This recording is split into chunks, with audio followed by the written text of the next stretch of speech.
Okay, dito na naman kami sa Boys Buhay Road. Ayan o. Kung ano ginagawa ni Parang Benjang, yun yung gagawin ko. Papahuli lang ako. Si Dodi nagbaybay sa tubig. Una ka na, Jun? Una ka na.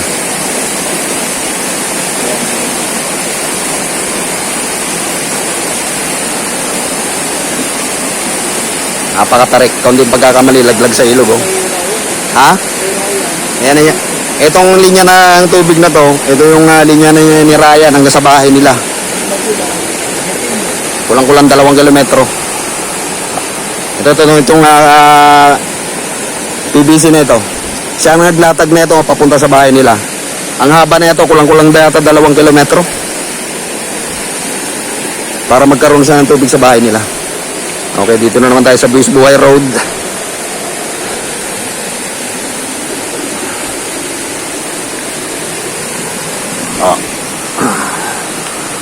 Grabe, dulas. Oh, bangin yung babagsakan, oh.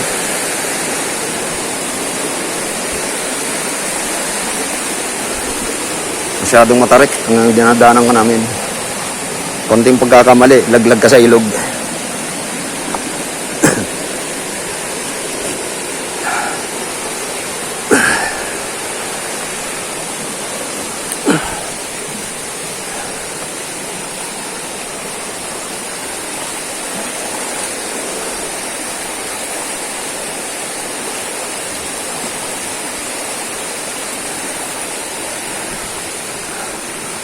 Panonoorin ko kung ano ginagawa ni Junel. Ganyan din ang gagawin ko.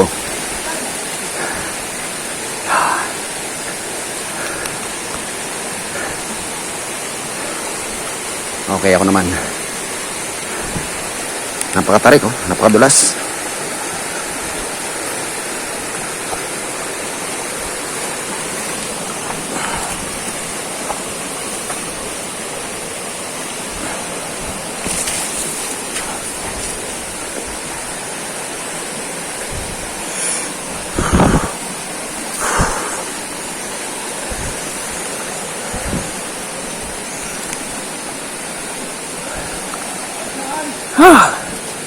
Ito, yun na yata ang pinakamahirap na dinaanan namin, itong lugar na ito.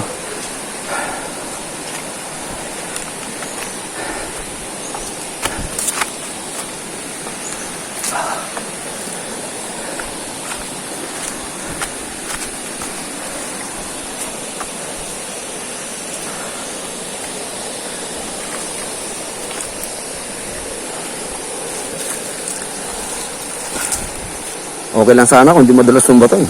Madudulas, eh.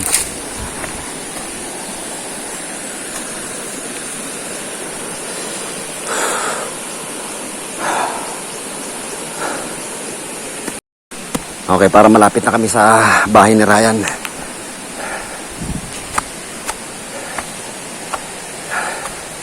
Grabe itong dinadaanan namin.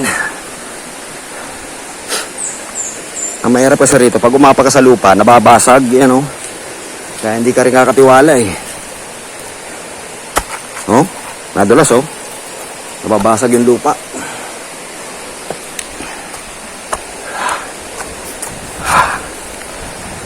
Palagay ko wala na masyadong mahirap na daan.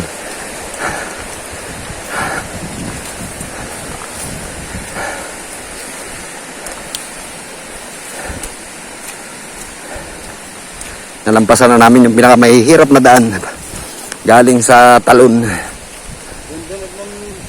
Nyug na to. Nakahiga, eh, no? Kakaiba yung nyug na to, eh. Nakahiga sa gitna ng daanan.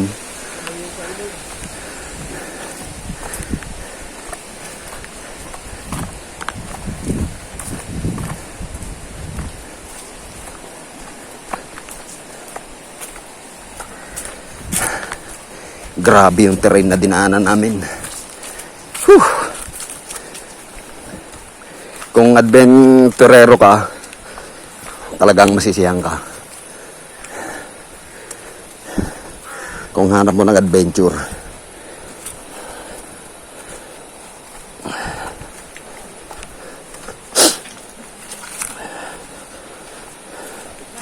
Malapit na ba, pare? Malapit na raw kami. Wala nang malalaking bato, wala nang kamatayan road. Okay, safe na itong lugar na ito. I mean, madali nang hindi na masyadong delikado.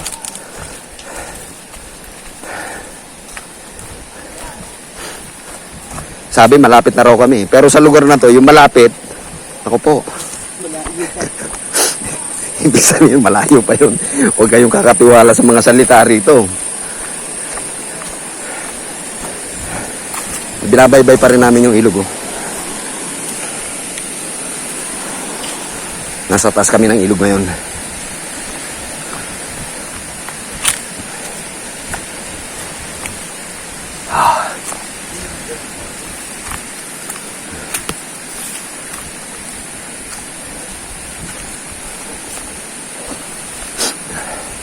Okay, so yung dadaanan namin ngayon hindi na masyadong risky. Hindi tulad ng mga dinaanan namin kanina na pagkalalaking bato, pagkatataas, ilang tawid ng ilog, ang lakas pa ng agos. Yun ang adventure. Hindi mo maipagpapalit ng kahit na magkano halaga. Yung maranasan mo man lang yung mga ganitong experience ba. Kung taong hilig mo adventure, at least may naranasan mo yung ganitong mga pangyayari sa habang ikaw ay may hininga pa. Kumbaga sa kasama ng kwento ng buhay natin. May kanya-kanya naman tayo ng nobela. Kanya-kanyang chapter ng ating pagkabuhay. At saka yung memory na rin natin. Habang nagdinilay-nilay ka, maalala mo yung ganitong mga pangyayari sa buhay mo na bihirang-bihirang mangyari. Grabe yung dinaanan namin. Ngayon tatawid na naman uli ng ilog. Ayun o. Akala ko tapos yung mga ilog-ilog na yun. Hindi ko na binila kung ilang beses kami tumawid. Sabi kanina malapit na raw kami. Kanina pa yun. Kung tinanong ko kanina kung malapit na, pangatlong ilog na yun, yung tinawid ko ngayon. Ay. Nandun na yung tropa. Ako nasa ulihan.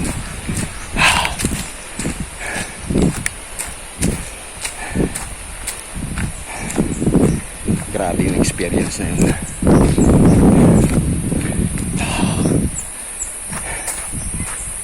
May umabot ang aking battery.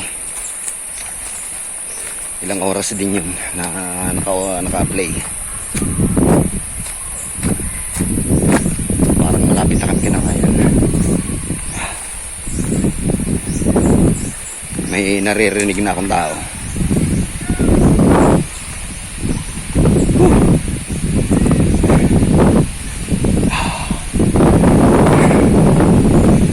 Wala, natuyo na yung damit ko. Lang 2 oras na lakaran.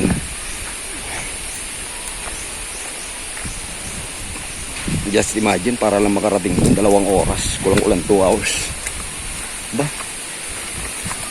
May mga naliligo din pala sa kabila. May ilog din sa parting kaliwa ko eh.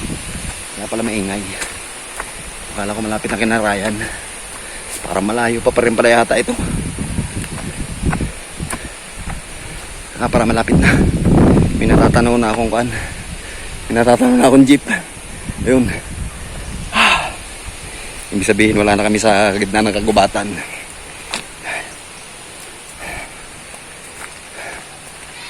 May mga naliligo pala rito sa bandang kaliwa ko. Kaya maingay.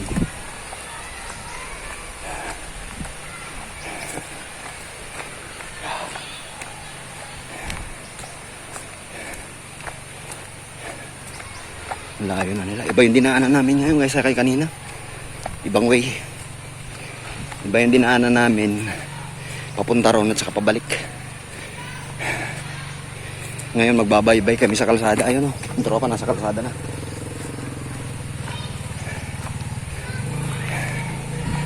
Kanina rekta lang kami sa harapan ng bahay ni Ryan.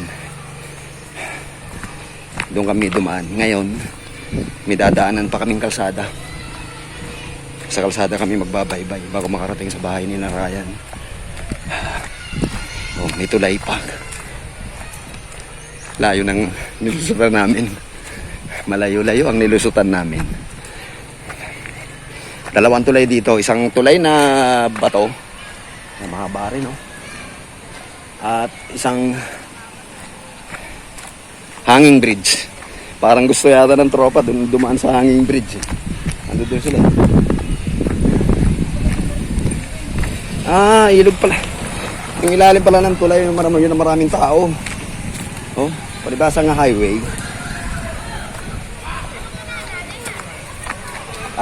Madaling puntahan nga talaga, ang dami na nanonood doon. Ang dami naliligo pala. Ha? Ha? Naka-swimsuit, ayun. May naka-swimsuit. Talagang accessible kasi, no? Paparada ka lang, maliligo ka na eh. Napakalinaw din ng tubig.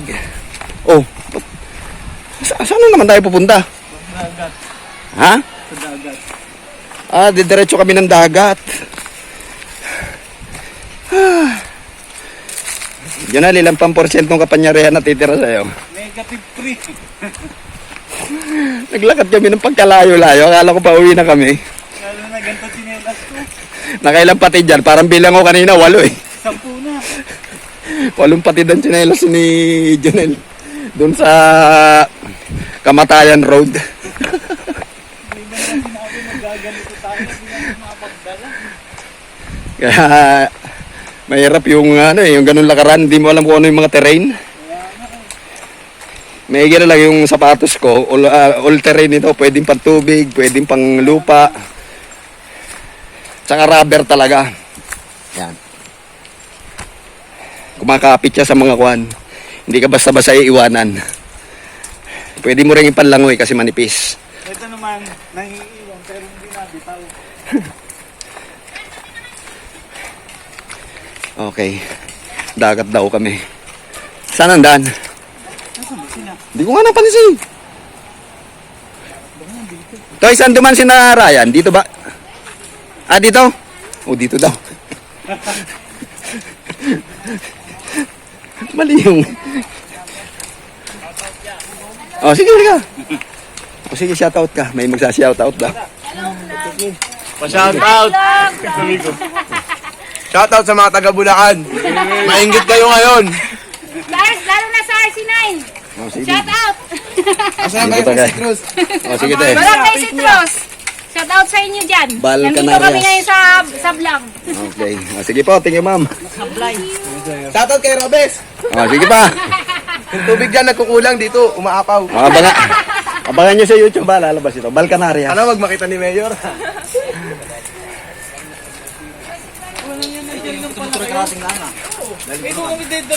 Walang nga.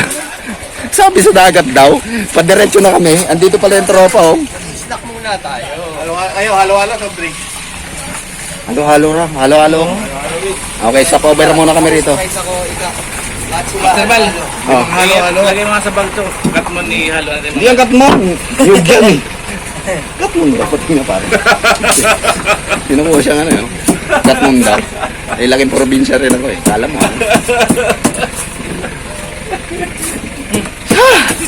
Pahinga muna kami rito. Mantika ko eh.